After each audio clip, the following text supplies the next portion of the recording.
All right, good evening, everybody. Thanks for joining me. We'll go ahead and get started here. If you got your questions, go ahead and post them. It's going to be below the video if you're on a smaller screen, like a mobile device. If you're on a larger screen, like a desktop computer, something like that, should be to the right of the video.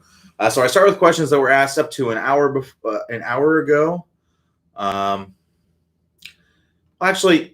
may, since we don't have a ton of questions in here right at the moment, I'll go ahead and do a couple questions that were asked earlier today. So here's one I think is interesting from, I won't say who it's from. It's from Leonard. So Leonard signed on here. Apparently, probably doesn't quite understand how the office hours work because he posted this on Saturday. But basically, he says that he understands that shaft lean or shaft forward to decrease my loft in order to compress the ball. He understands why we want them to do that. He understands that he has to do it. Excuse me. But he says, why not just use a 7-iron and 7-9 iron? That's a good question. So there's a lot of reasons for this. One is because of the strike, right? So let's say, so he's talking about basically if you're coming into contact and you're going like this, as opposed to like this, like we see tour players where they're leaning the shaft forward, why not just, instead of having more shaft lean to de-loft the club, why not just have no shaft lean and just use a club with less loft, right? Well, the reason for that is that when you don't get shaft lean, I got a ball here. When you don't get shaft lean, look what happens where my contact point is on the face, right? So if I don't have shaft lean, my contact point is going to be on that first, second groove maybe. But now if I start leaning that shaft forward, now look at where my contact point goes. It gets more on the third and fourth groove in the face, and that's going to lead to much, much, much better strikes. First or second groove, you're going to hit everything thin. You're going to tend to chunk shots. You're going to tend to, like I said, top shot or thin shots. You may tend to top shots as well. So that is a big reason for it. Another reason for it is, well, if you do that, if you just hit a 7-iron, well, then you're 2 clubs shorter, right? Well, if you get in a situation where, you could hit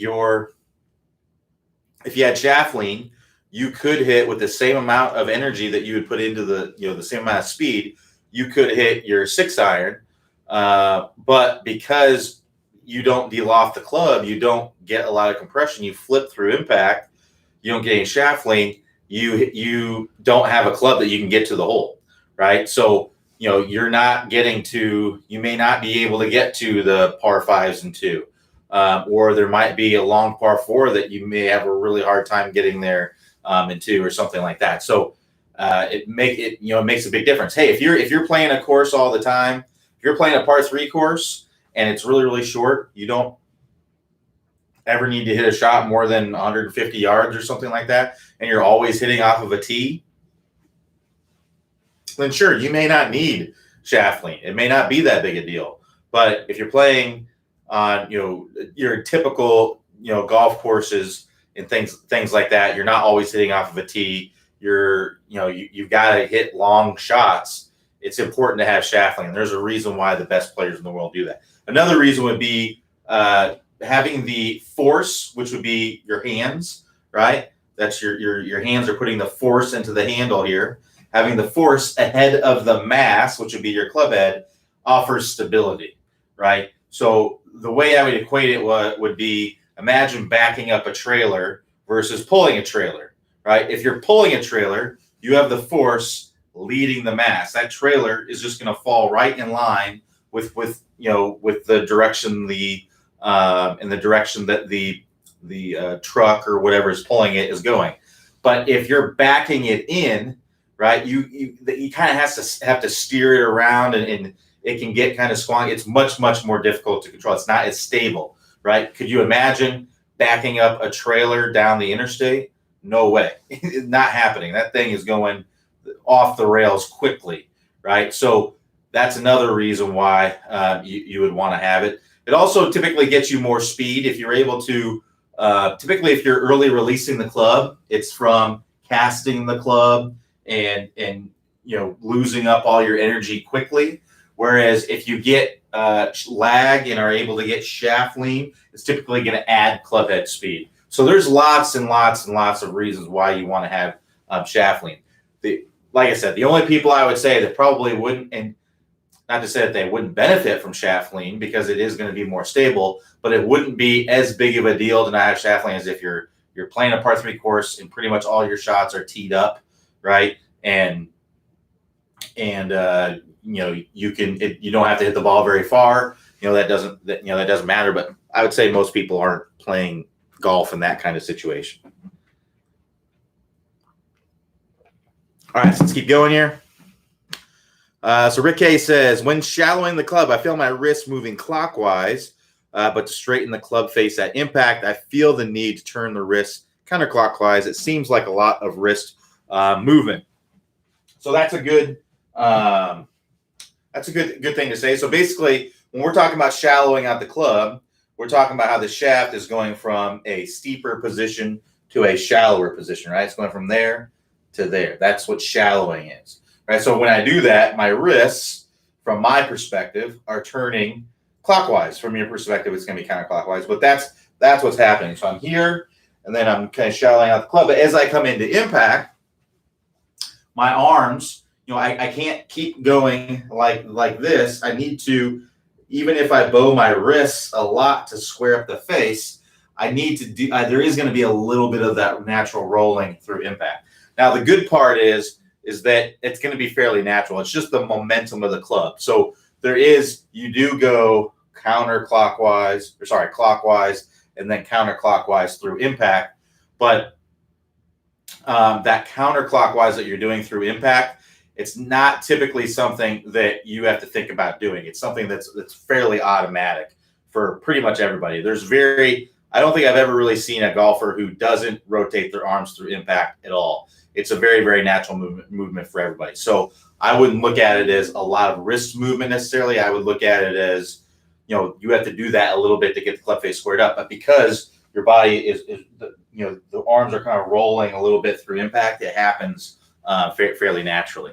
But I wouldn't say it's a lot of wrist movement. I'd say a lot of wrist movement would be where you're coming down steep, right? And then you have to really flip and roll through impact, as opposed to doing a little bit of shallowing and then a little bit of rolling through impact. As a lot of wrist movement would be you're coming down steep and the face is open, and then you've got to really roll it hard at impact to get that face squared up. Excuse me, makes it really, really difficult. So Rick Hay, another question said, I don't have a device to measure swing speed. How do I measure incremental improvement? The reality is you really don't. There's a reason why we ask you, or we recommend that you get a club head speed measuring device when you're training speed, because people who use a club head speed measuring device, they just get better results. And the reason for that is because you're actually seeing if what you're doing is improving things or not.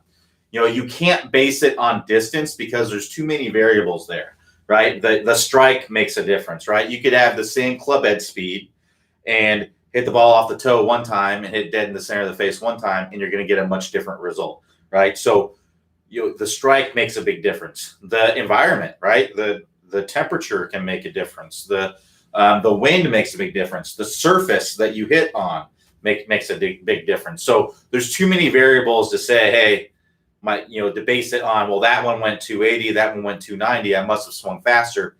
Not necessarily true. You can actually hit the ball further and swing slower if the one that you swung faster on had a poor strike and the one that you swung slower on had a good strike. So there's just too many variables going on there to base it on distance. The only thing I would say is that you'll notice it over a period of time. So let's say you play the same course very often, and 2 months ago, you never hit it past the 150 marker, and then the last few times you've played it, you've been past that 150 marker. That's a good indication that because you're seeing consistent things. A blip, a sudden outlier, that's not an indication of anything, but a consistent average. I'm seeing this more and more and more, because there's so many variables involved. that kind of when you have a lot of variables involved, you have to have a lot of data points to see what's really going on. So that's why you'll only really be able to see over a longer period of time. So when you're not seeing improvement right away, when you don't know that that's happening, it's hard to stick with something, right? So that's why it's very, very important that you get a club head speed measuring device, so that way you can see for sure right away what's going on. So we recommend what's called a PRGR. I don't know if they're in stock right now. I can actually check. We don't actually sell them ourselves. We just, we provide a link where you can go buy it from the manufacturer. But let me see. Let me just get online. They're in really high demand, so sometimes they don't have them in stock, and sometimes they do. So let's see here.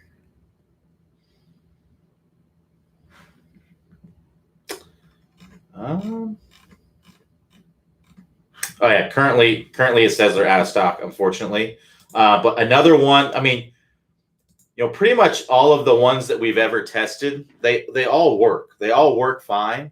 Some of them are more accurate than others, meaning the actual number that you get compared to our our more expensive devices, like the Flight Scope and the GC Quad. These are tens of thousands of dollar devices, whereas the PRGR is like a $200 device. But when we compared a bunch of them, too many to name, but basically most of the ones that are out there now, we've compared and tested to our high dollar launch monitors, the ones that we know are really, really accurate. And some of them are closer to the actual number than others. The PRGR was always pretty much spot on with the ball speed. And then the club head speed would be at most like 1 or 2 miles per hour off, whereas other ones would be like sometimes 3, 4, 5 miles per hour off. But what was consistent with all these devices was that whenever there was a change, right, there was an incremental change. So let's say you raised 3 miles per hour, right? You swung 3 miles per hour. It showed you that, even though the actual number that device may read a little bit slower, a little bit high. It still showed you that there was an incremental change, which is what you want. That's what you want to see. So we recommend the PRGR because for the money, we think it's the most accurate and best device. It's the easiest to use. I like that it displays the numbers. There are some out there that you have to use your phone with. I'm not a big fan of those. I don't want to use my phone when I'm practicing. One, because of distraction, and two, because I don't want to wear my battery down by having to use this and connect it with the phone and all that stuff. That's just another thing you have to do. I personally really like a standalone device that tells you what's going on. So that way you can just get in the zone. You can just look at the device and go for it. And that's what the PRGR is. So it gives you, compared to other ones that give you the same amount of information, it's just as accurate, if not more accurate, and it's less expensive. So, and easier to set up. So it gives you your club head speed, your ball speed. And we used to really like the SC200. That's also another device that we like, but they stopped making the model that we really liked. And so we basically sought out to find another model that we liked, and the PRGR was one that we really liked. But you may be able to get a used SC200 or something like that. So, but there's lots of great devices out there. You gotta find one that you like the most. If you're looking for the least expensive and best device, what I would recommend is a swing speed radar. The swing speed radar, you can get those on Amazon. They're usually a little over $100 or something like that. But you're going to get less, right? So you're going to get just club head speed. If you set it up a certain way, it can give you ball speed, but it's not going to give you them both at the same time. So and it's not going to give you an estimated distance. It definitely can't do that. Basically, it's just reading the speed of whatever it's in front of it. So if you set it up to where it's going to read the ball, then if you point it at that, then you're going to get ball speed. If you point it at the club as it's approaching the ball, then you're going to get club head speed. So the only problem with it is that it can be a little bit finicky with the way that you set it up. You have to set it up in the same way every single time and be consistent with it, because otherwise it can give you wrong measurements. So when it's measuring club, when these devices are measuring club head speed, it's kind of amazing that they do it. But the toe of the club is moving faster than the heel of the club, so it has to find where the center of the object that's in front of it is, and then latch onto that and get the proper reading off of that. The PRGR does an awesome job of doing that. The swing speed radar is not as good at doing that, so that's why it's important. If you set it up in the same way, it will do it. It will, find that point, and it'll be consistent every time. But if you have it set up a little bit angled this way, higher, lower, further away, closer, it's going to latch on to different parts, and it can make a big difference. So for a driver, it can be 7% difference from the center of the face to the toe or the heel. So let's say, you swing your driver 100 miles per hour. Well, the toe could be moving at 107 miles per hour, the edge of the toe, then the edge of the heel could be moving at 93 miles per hour. So you can see how that can make certainly a big difference there. All right, so Tom says, following up on the shaft lean thread, with shaft lean, I'm hitting pull hooks. Is this because of not enough hip rotation through impact or something else? So one thing I would say is that you may not necessarily be getting shaft lean.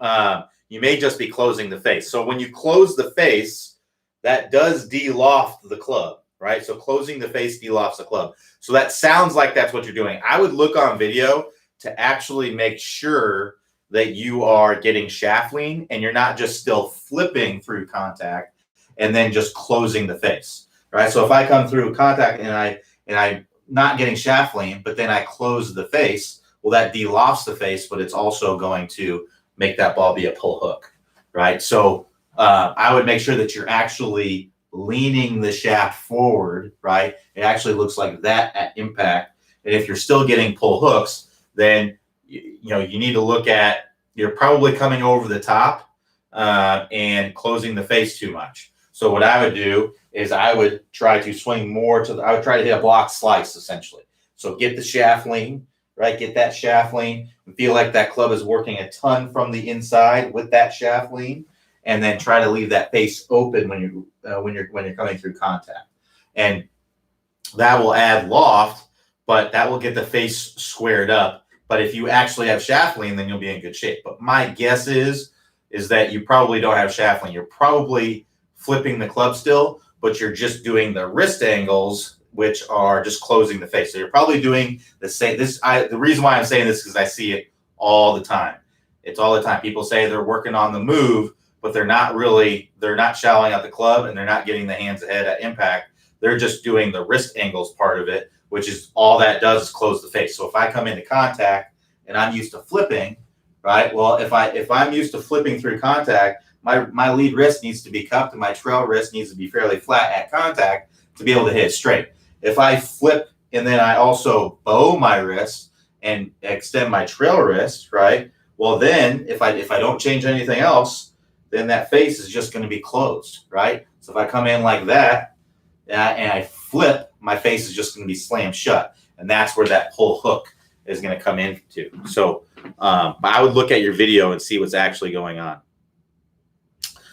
So Frank M says, hi Q, I have a problem pulling the ball left as a right-hander. When I start the downswing and initiate the move while shifting my weight left and squatting, my shoulders turn as my hips turn, causing me to come over the top and pull the ball left. How can I prevent this? So what you need is side bend, right? So when you're opening up your body, if you don't get side bend, your shoulders are just going to go with your hips. So if I go up to the top and I don't get side bend, right, I'm just going to go like that. No matter how much I have the club shallowed out, I can have the club shallowed out a ton, but if I get no side bend, I'm just going to swing over the top, right? So we have to get side bend. So if you imagine my hips are level here and I bring my right shoulder down to my hip, right? That's what side bend is. That's what you have to be doing when you come down. You start the downswing, you have to be side bending as you're coming into contact to be able to get that club to work from the inside. So a good drill to kind of get this feeling, you need to get your shoulders steeper. So what I would do is I take a ball, set up to the ball, maintain your posture, your golf posture here. And what you're going to do is you're going to turn your shoulders in the backswing. And I want you to have that butt end of the club pointing a little bit outside the golf ball. And then the downswing, you're going to do the same thing. You want to get this other end of the club to be pointing a little bit outside the golf ball. And you can see when I do that, I have to side bend to make that happen. What you're doing in your swing right now is you may be doing this in the backswing, fine. But in the downswing, you're probably going like this. You can see how my shoulder is just going out like that, and my shoulders are coming through really level. So you need to get that shoulder, that right shoulder, that trail shoulder, a lot lower than that lead shoulder as you're coming through. So that's what I'd recommend doing. Get to where you get comfortable with that, and you can do that full speed, and you look on video and it looks correct. Then I would start doing practice swings with it. So I do one of those with the club across the shoulders, and I would do a practice swing, replicating that same thing, getting that club in the right position, swinging from the inside, getting those shoulders to move properly. Look at it on video, go slow, build up the speed. Then once that looks good, then you try to do it with the ball. Because the reality is that if you can't do it in a practice swing, then you cannot do it with the ball. And if you can't do it fast, then you can't, if you can't do it slow, then you can't do it fast. And if you can't do it without a ball, right, then you can't do it with a ball. So that's what you have to do. You have to be able to, go through that process. I see it time and time again with students that I work with, that they're always trying to run before they can walk, right? They're always trying, I wish you could just do a drill for 5 minutes and then you're going to be moving your shoulders perfectly at full speed. That's not the way it works, right? You have to train it, right, and get to where, and I would really exaggerate it when you do train it, and then progress from there. You want to regress it to where you can do it, which means doing it slow. It means doing it without a ball. It means maybe doing it in a shorter swing, and then you progress it from there, which means going faster, adding the ball, lengthening the swing, from a half swing to maybe a full swing. That's what you have to do to get it to where you want to be. So imagine it this way. If you were learning to play a musical instrument, right? Well, you would have to learn how the fingers, let's say you're playing guitar, right? You would have to learn all the keys and how to go between all the keys. And let's say, 5 minutes into learning how to play guitar, you decide, well, I'm going to play, this song. It ain't going to happen, right? You're not going to play that song. It's going to sound terrible. You're going to fail miserably, right? So that's why you have to, if you were learning to play a song, you would break it down and you would go between the notes. You'd figure out how to put your fingers on there, and then you would go really slow, and then you would gradually speed it up faster and faster and faster as you get it, as your body starts making the connection. And that's what you have to do when you make changes like that in the swing. Sometimes that goes fast, sometimes it goes slow. It depends on what it is that you're changing and how well you're responding to what you're trying to do. All right, so JM Phelps says, what is a flighted wedge shot? When are they used, and what is the proper way to hit a flighted wedge shot? So a flighted wedge shot, a wedge that you're bringing in low. All right, so it's usually like a distance wedge kind of shot. So it's not a full wedge. It's basically anything, like a 60-yard shot, right?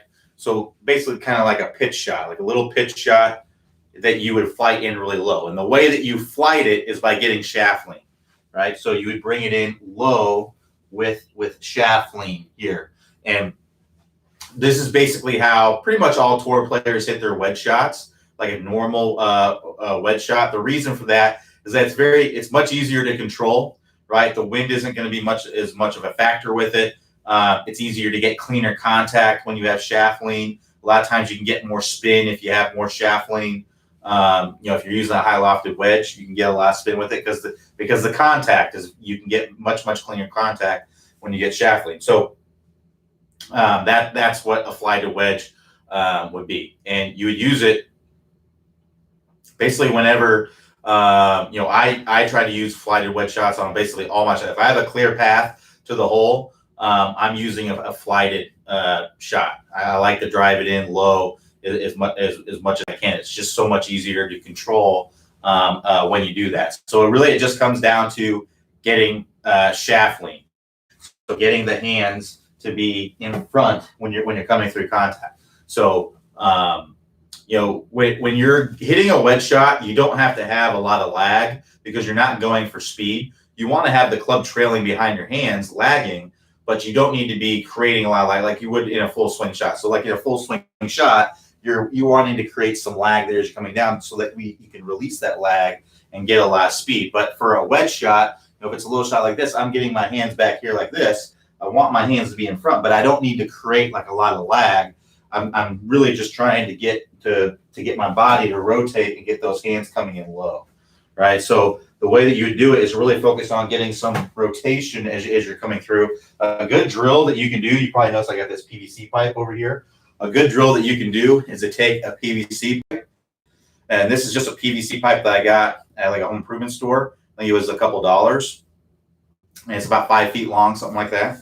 And what you would do is you would grip it about in the middle of it, and you can take some swings where you're focusing on not letting this pipe touch your body. And this is essentially how you would hit a flighted wedge shot. So you'd have your feet a little closer together. And the reason for that is it helps you to kind of stay more central and pivot, right? I can pivot fairly easily when I do that. And I actually like to set up with my body a little bit open, which makes it easier to pivot through the shot. So feet a little bit closer together. I'm going to have my body a little bit open here.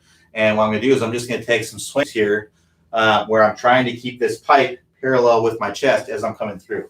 So it looks something like that. And that would be kind of like what a flighted shot would look like.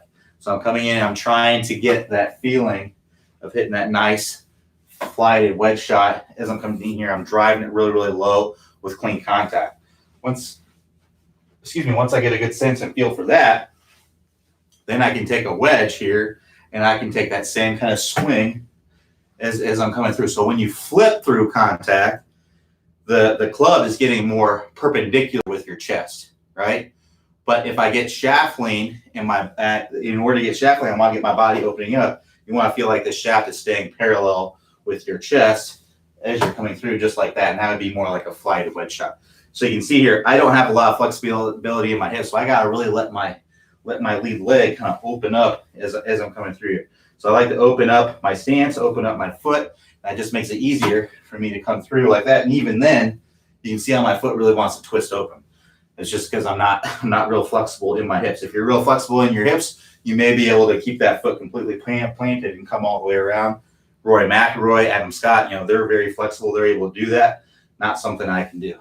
So it's going to be more like that. And you're not letting this club release. You're not letting it flip over. You're keeping those hands in front and driving that ball really low, really flighting it. So it's just something you got to go practice. But I start out with some shorter shots, like some 15, 20-yard shots, and then keep building your way up. But once you get the hang of it, you're going to find it's going to be a lot easier to control those flighted wedge shots. All right, so PDR says, I've been working through the move course, and now I find when I swing back on the backswing, I'm feeling downward pressure through my lead foot. Is this correct? I have been working through the move course and now find when I swing back on the backswing, I'm feeling downward pressure on my lead foot. Is this correct? It depends on when you are feeling that, because there's a point in the in the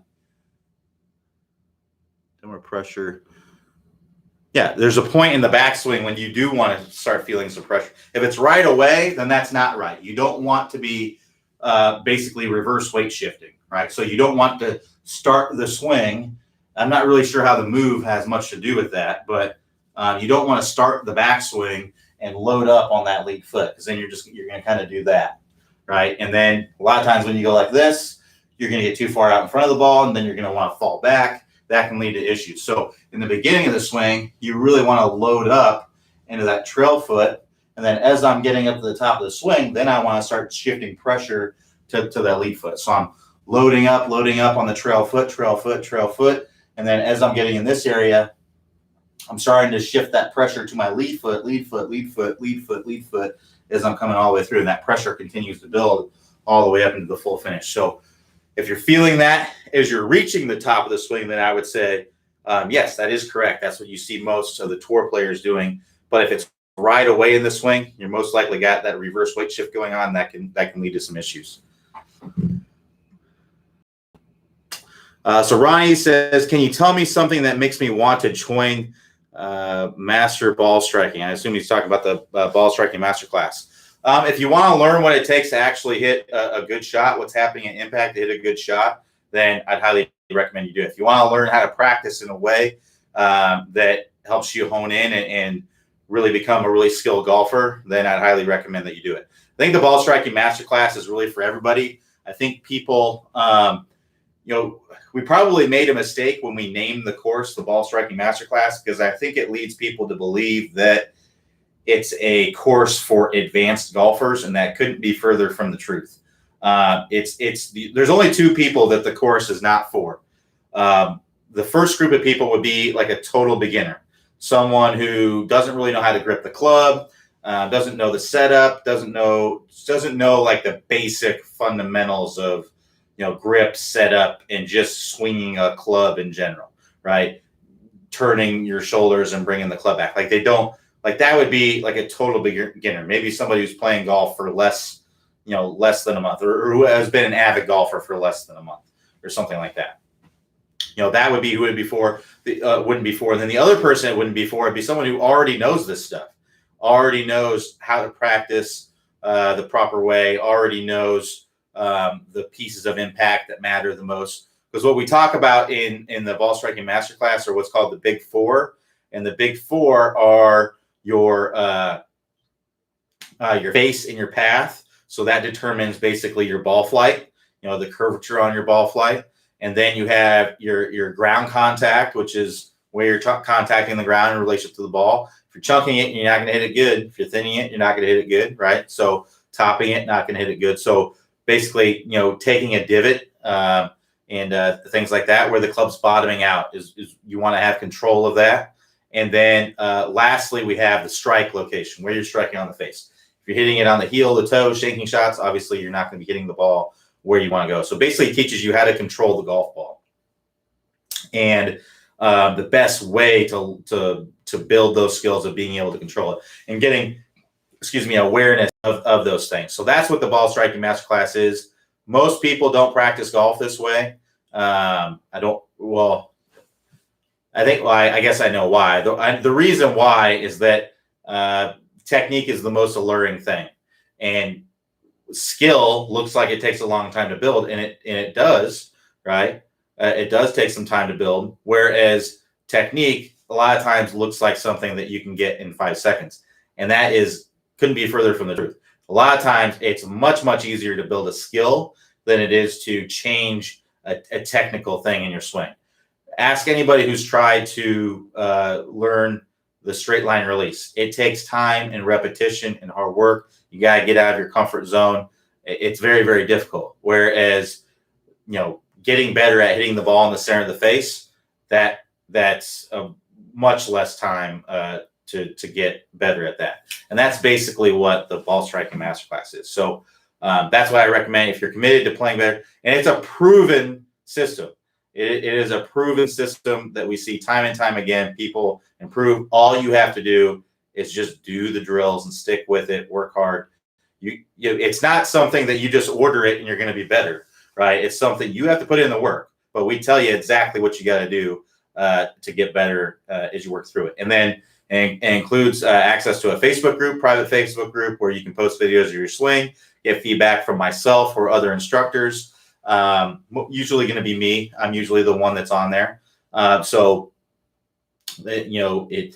It's got lots of mindset videos, what we call the ball striker's mindset, where you're learning, kind of puts you in the right frame of mind to be a good ball striker. Whereas a lot of people, their expectations are probably a lot of times too high. I work with students all the time that tell me that they hit really inconsistent shots, and then I ask them to get more description of it.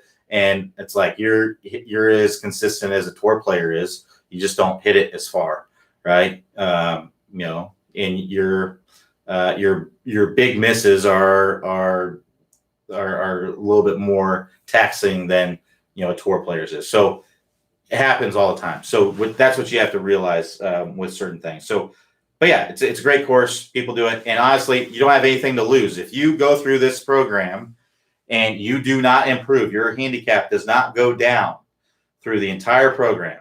You're worse before than you got started, and you can prove that you by turning in your worksheets that you did all the drills and you did everything. You did everything in the program. We'll give you your money back. You don't have anything to lose. But I'm telling you, if you do the program, you'll improve.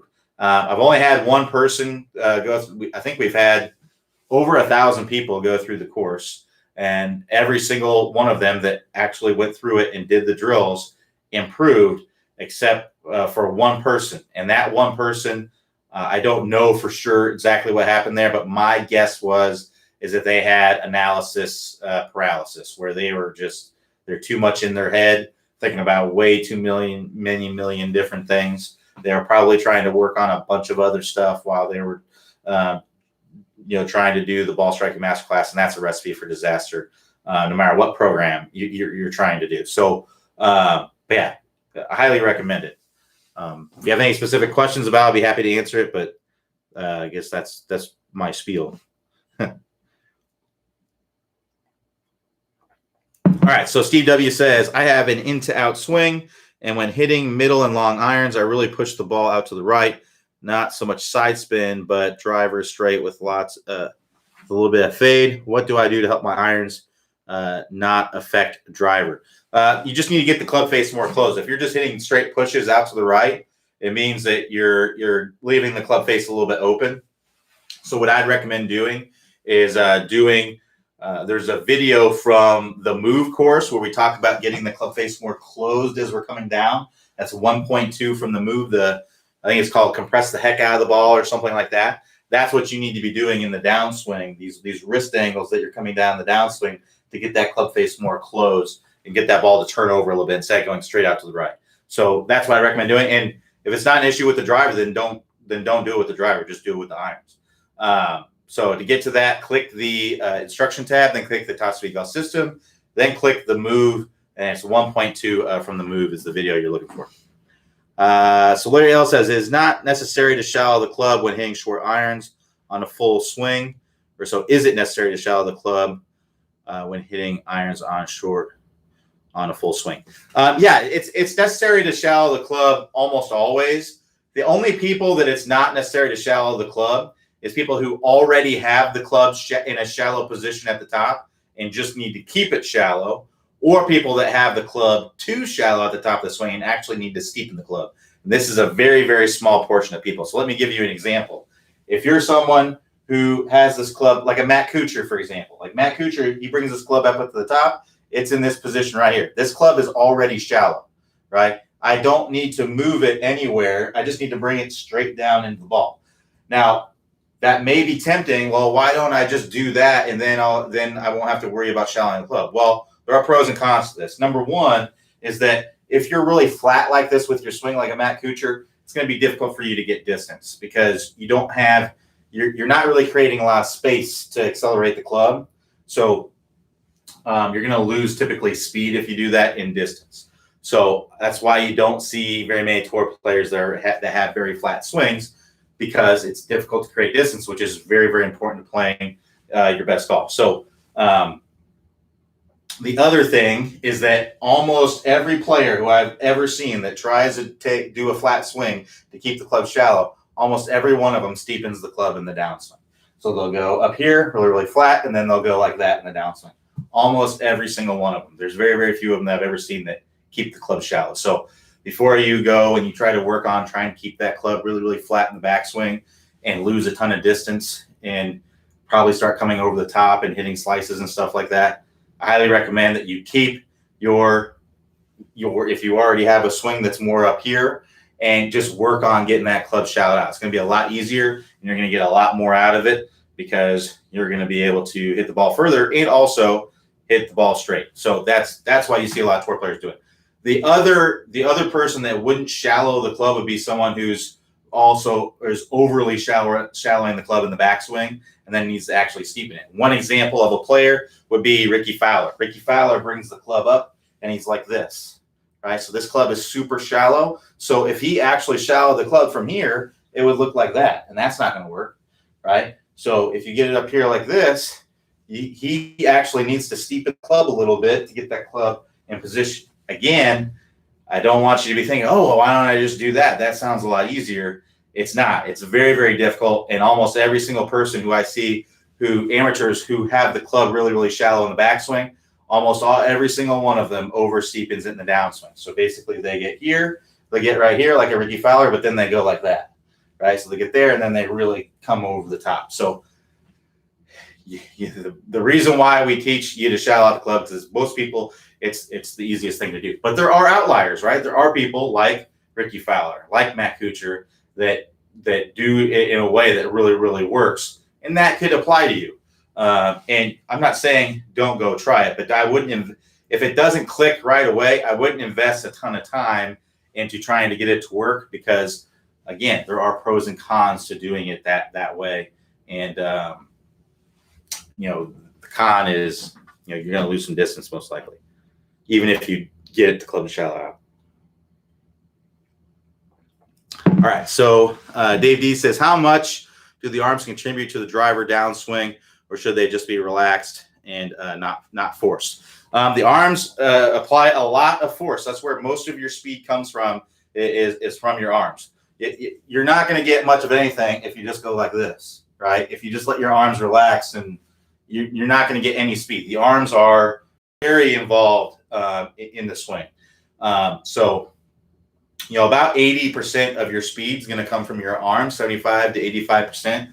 So if you imagine this, imagine if I just brought the club back like this. I didn't turn my body or my shoulders at all. And I just brought the club back like this, all arms and wrists, and I just swung it as hard as I could in front of myself, right?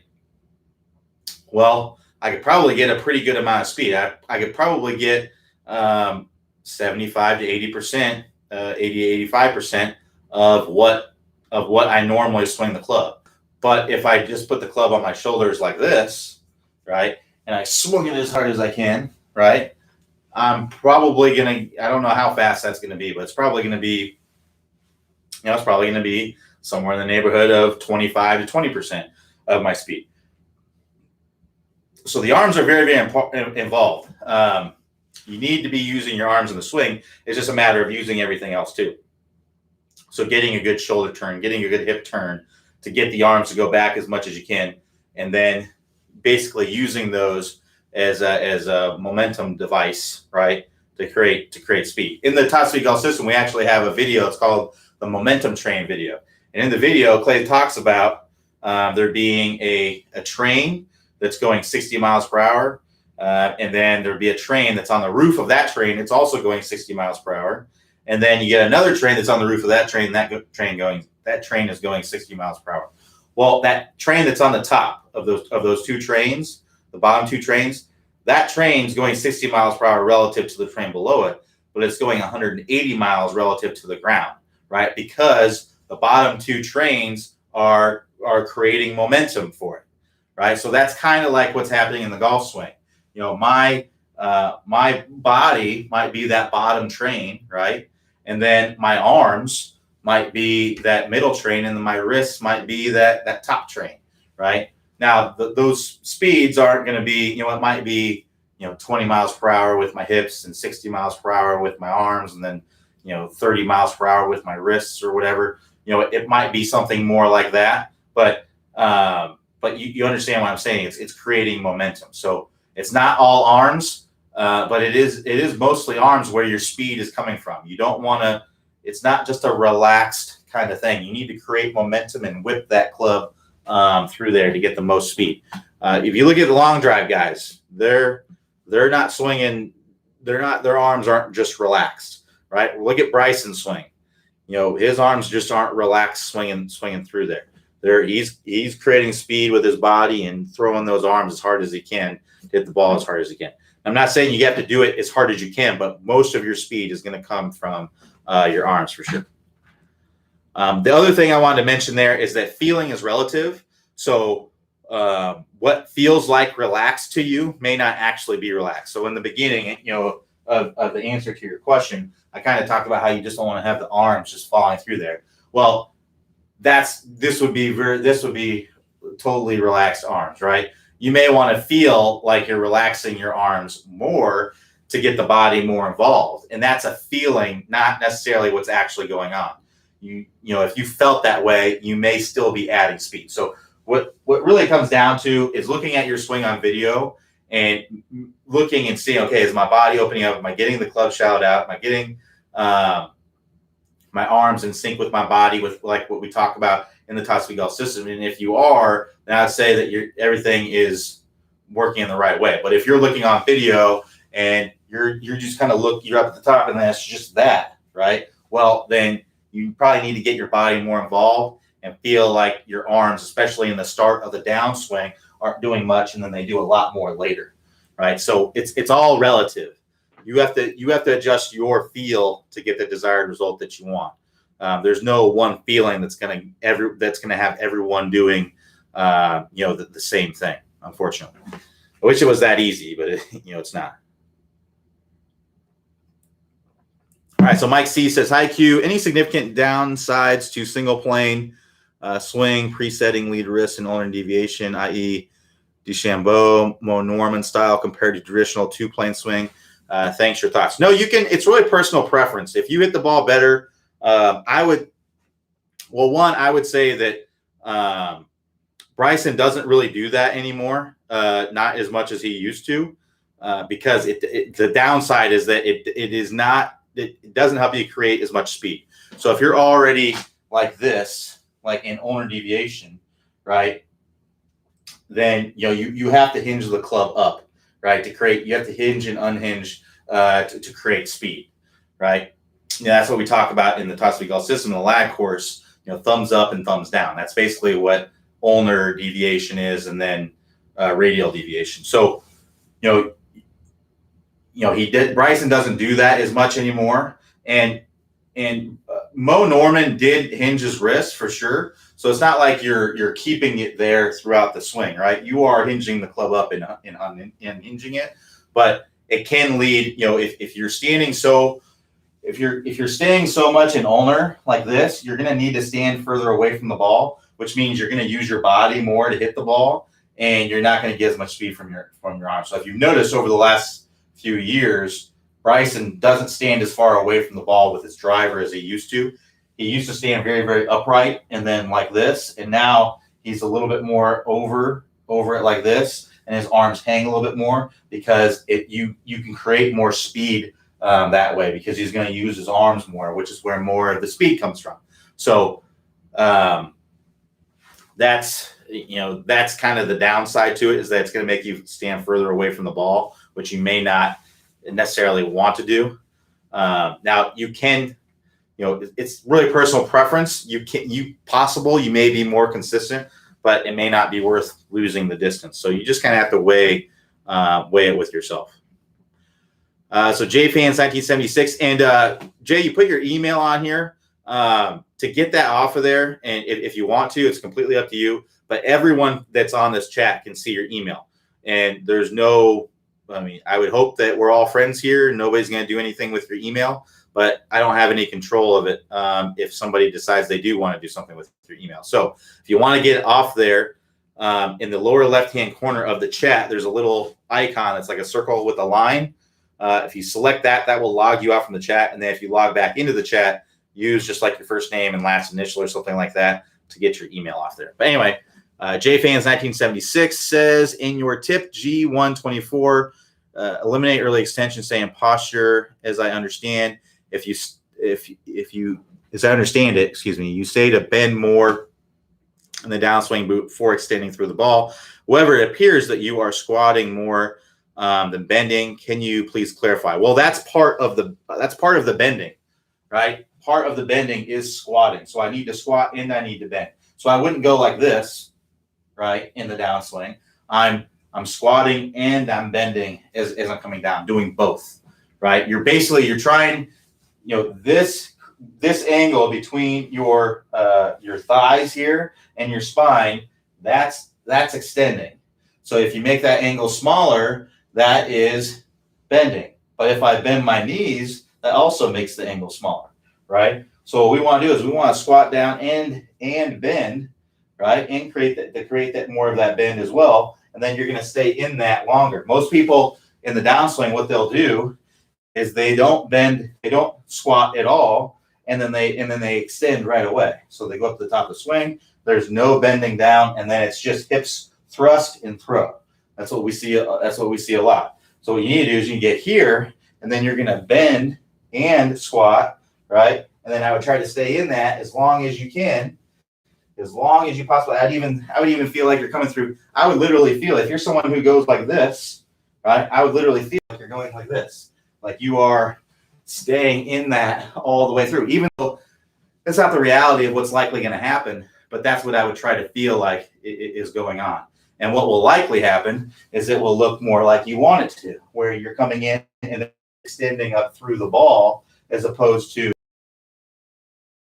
want your hips to turn away from the ball toward the target. What most people do is they'll turn away from the ball, but then they'll thrust the hips toward the target, and that's going to lead to that flip, the over the top sometimes, all sorts of things. So Don says, should you have shaft lean with hybrids and fairway woods? Yes, but it's typically not going to be as much because the ball position for those clubs is typically a little bit more forward. If you're using the same, ball position, then the shaft lean is going to be about the same.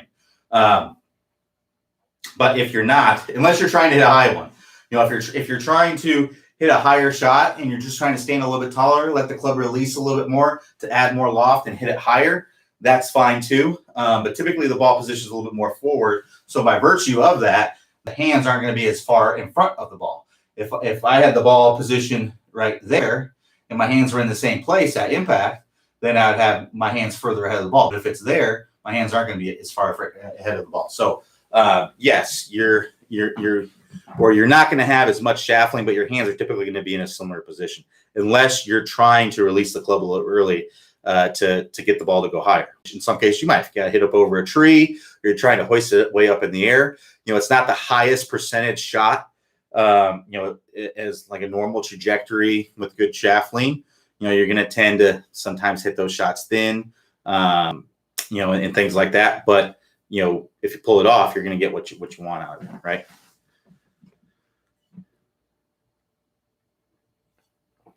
All right, so Mauricio R says, when displacing the weight to the lead's foot during the upper part of the backswing, I tend to turn the shoulders and towards the front, leading pulled shots, which is a good drill to prevent this. So in the beginning of the office hours, I talked about the shoulder-to-shoulder drill. That's what I would recommend doing, is the shoulder-to-shoulder drill.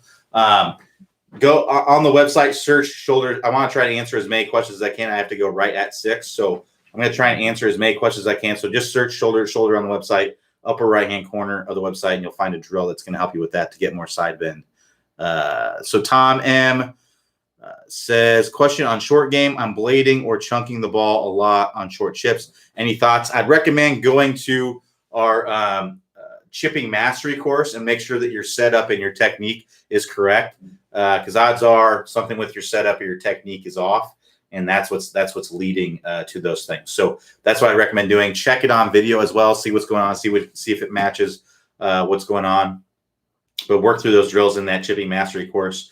To get to that chipping mastery course, click the click the house icon. That will take you to the homepage.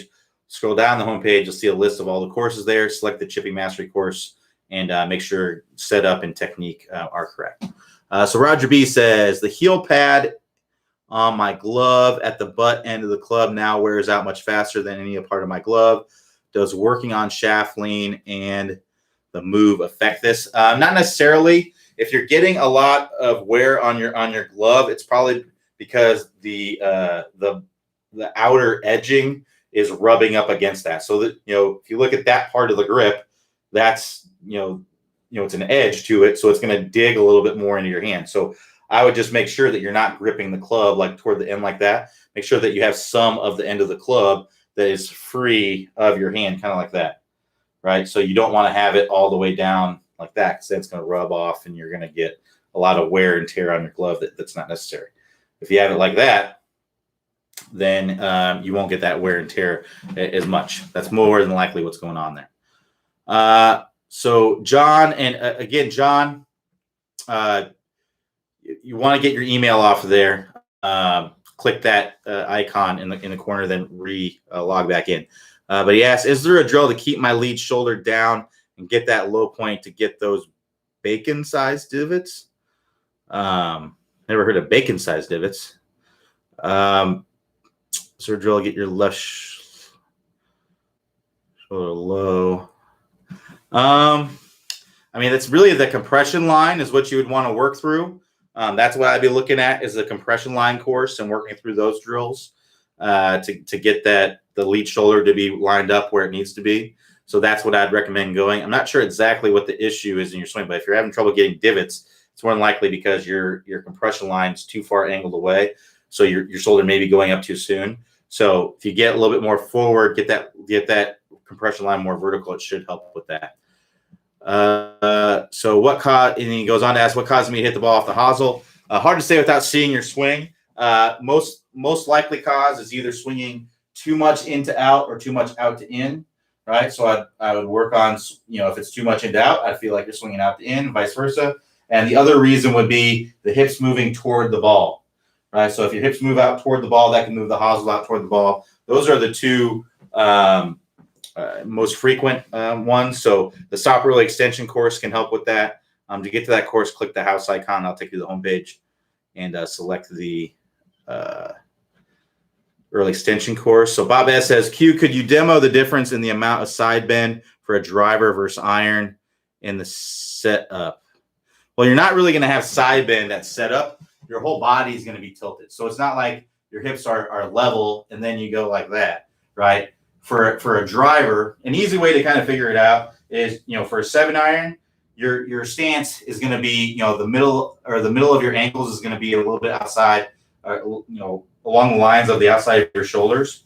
So if you take your club, put it right down the middle of your body, and then you tilt your whole body until it touches the inside of your leg, there's your spine tilt with like a 7-iron, right? Whereas with a driver, typically the inside of the ankles are going to be on the outside of your shoulders there. So a little bit wider stance, which with a wider stance, and I do that same thing, that's going to give me a little bit more tilt. So that's a good way to find what you want between the two. It's not going to be much of a difference there.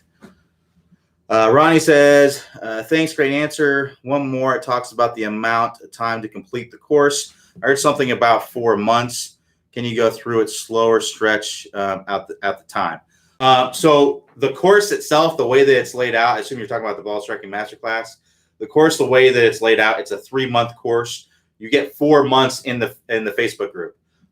You can't stretch that out though. We give you an extra month in the Facebook group because we know people go on vacations or might, the wrist might be sore for a week and they take a break or something like that. So we built in an extra month in the Facebook group. We can't do any more than that though. So start the course or join the Facebook group when you're ready to start the course. But once it starts, it starts. And then you can do the course at your own pace. Like you're gonna get all the drills and everything. You can go at it at your own pace. But we see the best results in people that do the course as it's laid out and do it, in the 3 months or so that's laid out. If you stretch the course out to 6 months or something like that, and you take twice as long to do it, I wouldn't expect to see the same results as someone who doesn't do that, right? Who does it the way that it's laid out. So yeah, that's what I would recommend doing. But yeah, you can do it at your own pace. It's up to you. So John R says, I know this is impossible to answer without seeing my swing, but I'll ask anyway. Hitting driver straight and long, but only hitting 2 or 3 greens per 9 holes. Have you seen tendencies where swing does not translate from driver to short irons? Yeah, absolutely. The reason is that the sensation between the two different things, right? With a driver, I'm hitting the driver, right? So at least there shouldn't be. If you're hitting your driver good, you're making ground contact. So you're hitting up on it, and the ball is more forward in your stance, so you're hitting the ball in a different place in the swing, right? Typically, your body, you're a little bit wider with the driver. A lot of times you'll take a longer swing. So it's just a little bit different.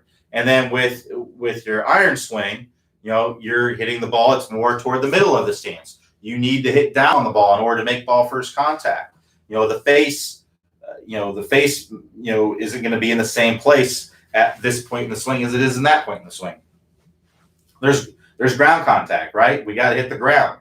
So yes, oftentimes there are differences, but the way that you build or bridge the gap is to understand what you're doing with both, right? Understand that you're hitting up on the ball with the driver and where you're contacting the ball, and understanding with the iron that you want to hit down and through the ball, right? That's what you want to do. The other, the swing mechanics of both of the swings are going to be fairly similar. They're going to be fairly similar. So, and a lot of times because the ball position's in a different place, you may swing the club differently as a reaction to that. But usually the body movements are going to be similar. What you can do is video your swing face on down the line with both, with the driver and the iron, and see what the differences are. And then, try to implement some of the great things that you're doing with your driver, with your iron swing. It may be something that you need to think about to make better. So, but anyway, thanks everybody for joining me. We'll be back here. Possibly, there's a chance that we may not have office hours tomorrow or Wednesday. Robin is going to do it on Thursday, and I think we may have. We have some things going on this week, and I'm actually going on vacation later in the week, so it's possible we may. Hopefully, we can have office hours every day this week, but just not sure. But just be on the lookout on the schedule if we do end up canceling some. So thanks everybody for joining me. I gotta get going. Everybody have a good rest of your evening. I'll talk to you next time.